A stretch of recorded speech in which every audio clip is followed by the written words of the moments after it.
They voted against no deal by one vote. Does that mean that no deal is definitely off the table, though? Well, the Europeans might have something to do with this, and it has to get through the Lords. But we get ever closer to ruling out no deal. I guess that's the way you should talk about it. And some people might be scratching their heads and saying, hang on, didn't the House vote against no deal before? But those were just indicative votes. That was just a sort of litmus test of opinion in the House. Whereas this is a bill, this is legislation, this is a cross-party group of MPs getting enough support for their idea to block no deal, which essentially means Theresa May has to go and ask for an extension. And such is the lack of trust in Westminster that even when she said that she was going to go and ask for an extension, the MPs still went ahead with this voting process to make sure that she does, essentially. And this has really angered many of the Brexiteers, as you can imagine.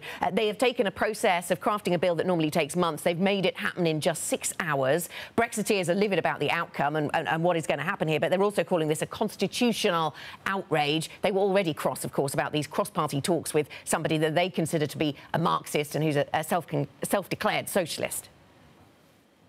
Anna, let's just talk about those talks. I mean, many people are saying that this would be, for Labour, a push towards a customs union. Do we have any detail, apart from that little bit of sign that we had from Jeremy Corbyn, in terms of what they want or what they might extract as a price for crossing the aisle to her side?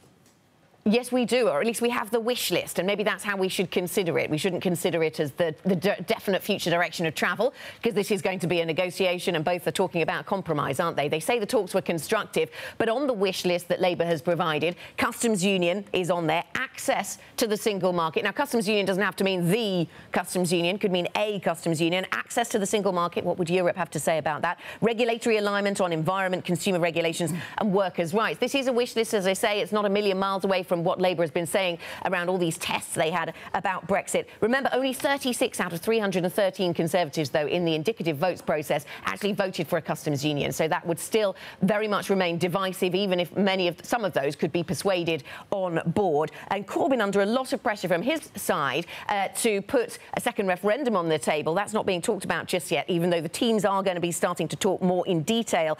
And also lots of people raising questions about, well, he might do a deal, Jeremy Corbyn, with Theresa May, but who's going to be leading the Conservative Party after her? And therefore, if this is a non-binding future relationship conversation, just how binding is any of this decision-making process that we're going through at the moment?